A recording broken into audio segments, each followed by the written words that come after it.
What's up, boys and girls? Welcome back to Cold Art Entertainment. It's your boy Mark, and I'm here again to enlighten you with some consequential tips and steps to accomplish something. In this episode of Crucial How-Tos, I'm going to be teaching you some defensive tactics as well as offensive strats to balance your stats.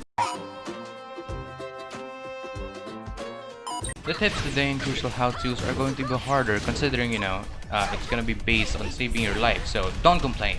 First one, do a Kenshiro and Nigurandeo.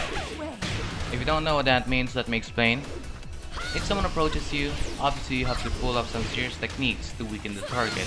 And what better way to weaken a target is by hitting their weak spots. Obviously, you have to study the human anatomy and that's hard, but 50% of the population already has a weak spot that's very obvious.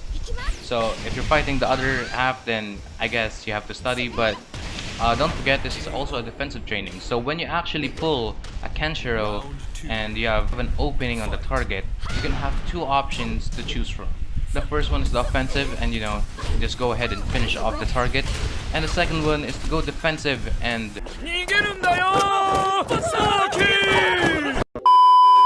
Number 2, old phone. You'll always bring a phone with you, no matter what. But the problem is with phones, you'll be an obvious target for thieves to steal from. And the weapon is an obvious advantage, but when you're holding a phone, you're obviously only holding that phone because you're distracted by it. So there's no way to defend yourself. So I suggest, why not have a weapon and the phone at the same time? Buy one of these bad boys. They're cheap, and they're a freaking weapon. These guys are literally deadlier than a hammer, and you can just chuck this at someone and it would do more damage than a brick. Also, let's be honest here, no one's gonna steal from you when you have this phone. Number 3, go for their mental state.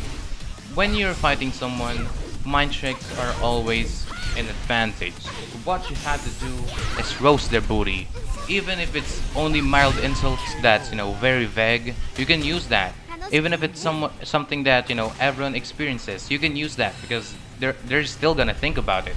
For example, hey, you probably did something awkward in 8th grade and you're still thinking about it every night.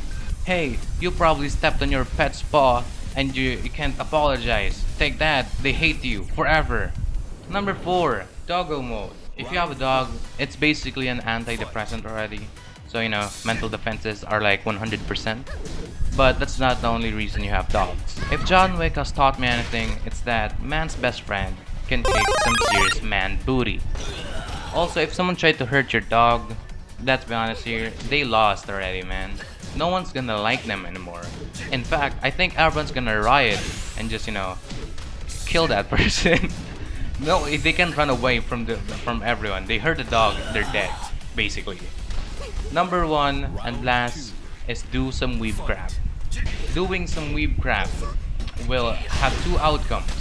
You'll either freak out your enemy so much that they're just gonna run away because they think you're dumb as bricks. Or number 2, they will also do some weeb crap and will leave you an opening while they're doing their degeneracy. So my suggestion is, if someone tries to attack you, just always have a chopstick or a big fork, to have as a weapon. And when they're getting close, just shout "Itadakimasu" and then just run up them full force and then stab them with like a chopstick and the freaking fork. Thank you for watching this video. I hope you guys enjoyed.